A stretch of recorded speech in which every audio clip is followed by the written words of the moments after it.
Yeah, the gentleman from Missouri. Thank you, Mr. Chair and Ranking Member.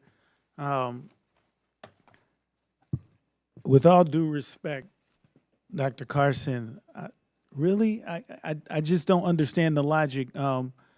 We're talking about schemes and housing assistance and people who need these programs, and labeling it as schemes is off-putting and offensive, to be perfectly frank. As someone who lived in housing projects and housing and families, my family when we were younger had housing assistance. Let me tell you about a scheme. This woman that I know, she was a single mom at the time, and she took an entry-level position because that's the best position she had because she didn't have a degree at the time. And she worked her way up, but in the meantime, she didn't make a lot of money.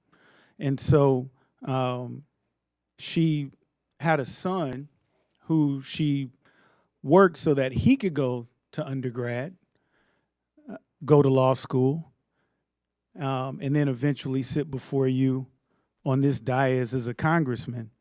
Then she went on, after she did that for her son, to get her degree and her master's degree. But without having some assistance early on, none of those things would have happened.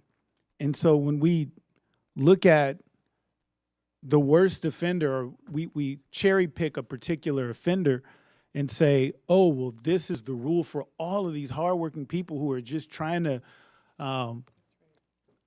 move up in life and aren't asking for handouts, but just, and I'll even say this, it's not even about handouts. If the rules were fair, a lot of these folks wouldn't ask for anything. But a lot of them are starting from a position where they're handcuffed and their shoelaces are tied, and then they're told to go run a race and win the race.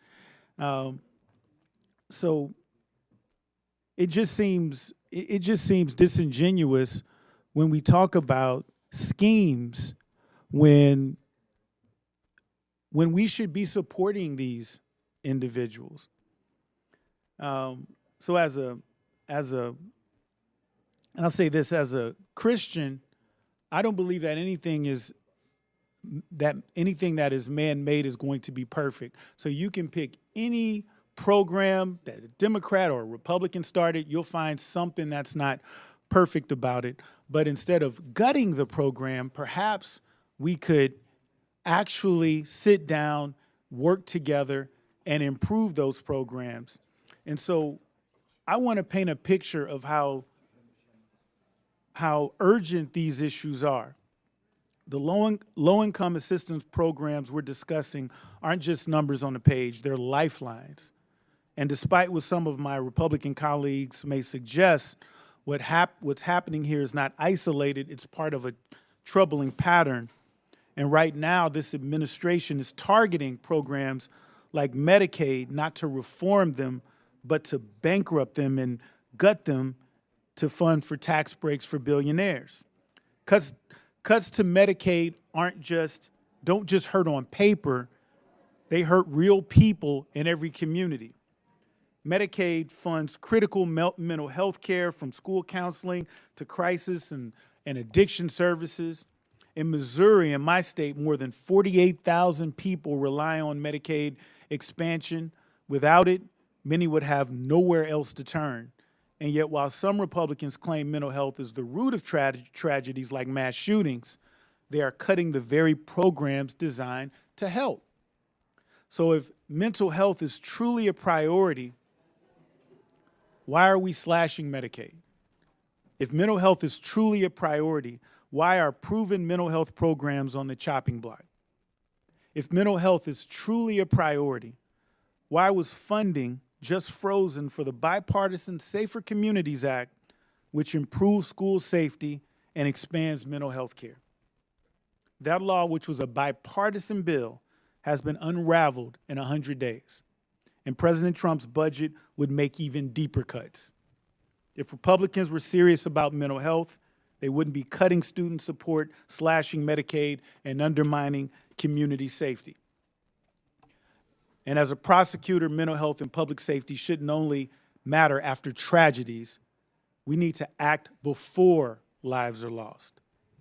Protecting Medicaid, SNAP housing, and other vital programs is how we do that. And this is not rocket science. The choice is simple. Protect billionaires or protect communities.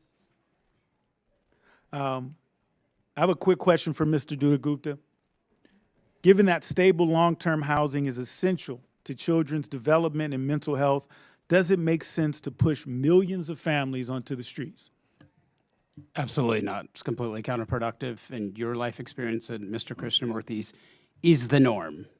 That these programs substantially improve the outcomes, especially of children. Okay, we're like, we have a minute. I yield back. Thank you.